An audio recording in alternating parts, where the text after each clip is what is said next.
Hello नमस्कार, स्वागत आहे तुमचं आजच्या नवीन व्हिडिओमध्ये। तर हा श्रावणातील तिसऱ्या सोमवारचा व्हिडिओ आहे। तर या तिसऱ्या सोमवारी मी रुद्राभिषेक केला आहे। तर आधीचे 2 सोमवार मला काही कारणास्तव रुद्राभिषेक करणे शक्य झाले नाही, त्यामुळे मी तिसऱ्या सोमवारी रुद्राभिषेक केला। तर बघा, बरेच जण श्रावणातील 4ही सोमवार रुद्राभिषेक करतात, परंतु ज्यांना शक्य नसेल त्यांनी एका तरी सोमवारी हा रुद्राभिषेक श्रावणामध्ये अवश्य करावा। तर इथे मी रुद्राभिषेकाची तयारी केलेली आहे आणि हा रुद्राभिषेकाची सेवा श्रावणातील सर्वात उच्च कोटीची सेवा मानली जाते। तसेच भगवान शंकरांची सर्वात आवडती सेवा ही रुद्राभिषेक आहे। तर मी इथे सर्व पूजेचे साहित्य आधीच तयारी करून ठेवली होती, म्हणजे प्रत्येक वेळेला उठण्याची आवश्यकता पडू नये।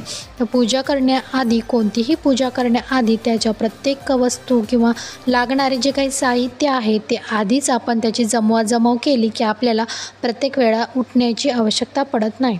तर इथे मी चौरंग घेतला आहे, त्यावरती शुभ्र वस्त्र अंथरून घेतलेले आहे आणि दीप प्रज्वलित करून घेतलेले आहे।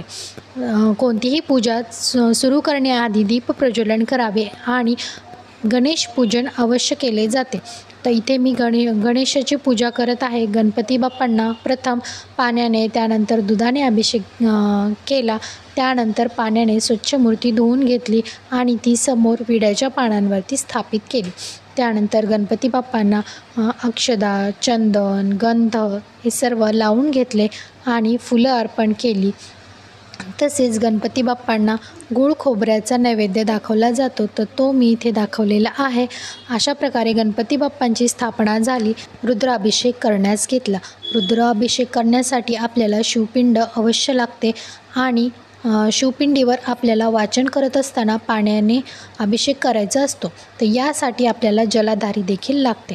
तर इथे बघा, मी शिवपिंड घेतलेली आहे। आता या शिवपिंडीला आपल्याला इथे मी शिवपिंडीला प्रथम पंचामृत स्नान करून घेतलेले आहे। तर प्रथम पाण्याने आणि त्यानंतर दूध, दही, मध, तूप, साखर हे अशा प्रकारचे पंचामृताने स्नान घातलेले आहे। आणि शिवशंभूंना जेव्हा दुधाचा अभिषेक करत असतो त्यावेळी दूध हे कच्चे घ्यावे, तापवलेले ते नसावे। तर रुद्राभिषेक हा घरातील व्यसनी व्यक्ती असेल तर त्याचे व्यसन सोडवण्यासाठी, त्याचबरोबर संतान प्राप्तीसाठी, कर्जबाजारीपणा असेल त्यासाठी, तसेच बाहेरच्या काही गोष्टी होत असतील किंवा पितृदोष असेल तर यासाठी रुद्राभिषेक एकदम प्रभावी सेवा आहे। आणि हा रुद्राभिषेक कसा करावा या संबंधीचा डिटेल व्हिडिओ आपल्या चॅनलवरती आहे। तुम्हाला जर ती माहिती हवी असेल तर तेथील तो व्हिडिओ तुम्ही पहा, तुम्हाला संपूर्ण माहिती सविस्तर मिळून जाईल। आणि जेव्हा आपण शिवपिंडीवरती या सर्व सेवा करत असतो त्यावेळी आपल्याला ओम नमः शिवाय या मंत्राचा जाप करायचा आहे। आता इथे पंचामृत स्नान घालताना माझा ओम नमः शिवायचा जाप चालूच होता। पंचामृत स्नान झाल्यानंतर पिंड पाण्याने स्वच्छ धुवून घ्यावी आणि परत तामनात ठेवावी आणि त्यावरती जलाधारी ठेवावी। तामन मोठे घ्यावे जेणेकरून पाणी सांडणार नाही।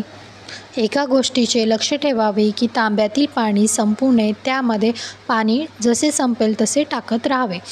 तर जलाधारी ठेवल्यानंतर शिवपिंडीवरती जलाभिषेक होत राहतो आणि त्यावेळी आपण व्यवस्थितरित्या आपले वाचन करू शकतो।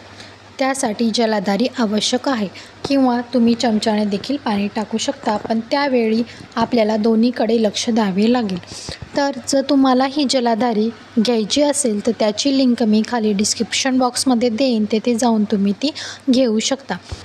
आता इथे पंचामृत स्नान झाल्यानंतर पिंड स्वच्छ करून मी ठेवलेली आहे, त्यावरती जलाधारी ठेवली आणि वाचनास सुरुवात केली।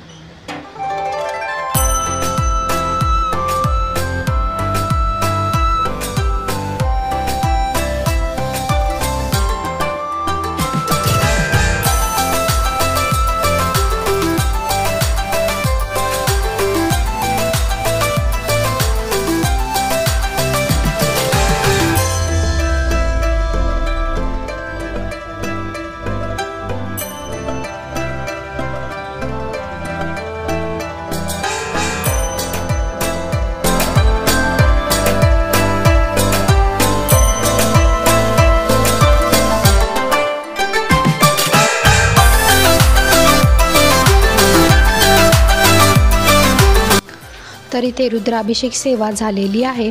तर पिंड स्वच्छ करून इथे ताम्हनात स्थापित केली. त्यांना भस्म चंदन लावून घेतले आणि जे रुद्राभिषेकाचे पाणी आहे ते अत्यंत प्रभावी आणि औषधी मानले जाते. ते तुम्ही घरातील व्यक्तींना प्यायला द्या आणि घरात देखील शिंपडून घ्या.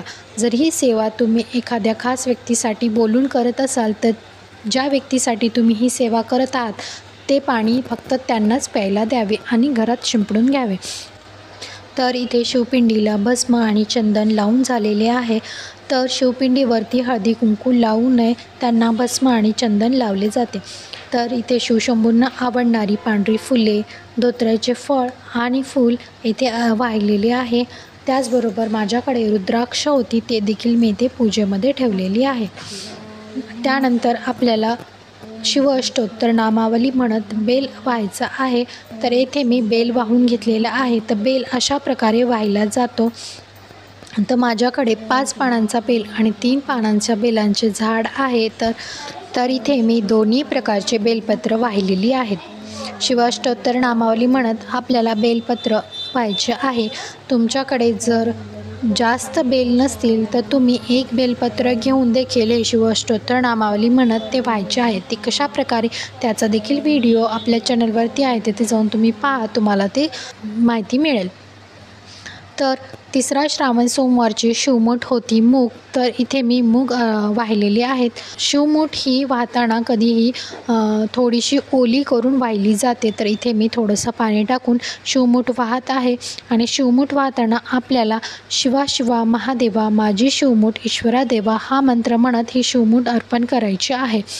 शिवमूठ ही कधीही एक वेळा अर्पण करू नये, ती 3 वेळा अर्पण करावी. तर इथे मी शिवमूठ देखील अर्पित करून घेतलेली आहे. त्याचबरोबर शिवशंभूला नैवेद्य दाखवून घेतलेला आहे. तुम्ही काहीही गोडाचं नैवेद्य दाखवू शकता किंवा दूध साखरेचा नैवेद्य दाखवला तरी चालेल. तर मी इथे दूध साखरेचा नैवेद्य दाखवलेला आहे. तर अशा प्रकारे संपूर्ण पूजा माझी इथे संपन्न झालेली आहे. हा व्हिडिओ कसा वाटला, माहिती आवडली असेल तर व्हिडिओला लाईक, शेअर आणि चॅनलला नवीन असाल तर नक्की सबस्क्राईब करा. श्री स्वामी समर्थ.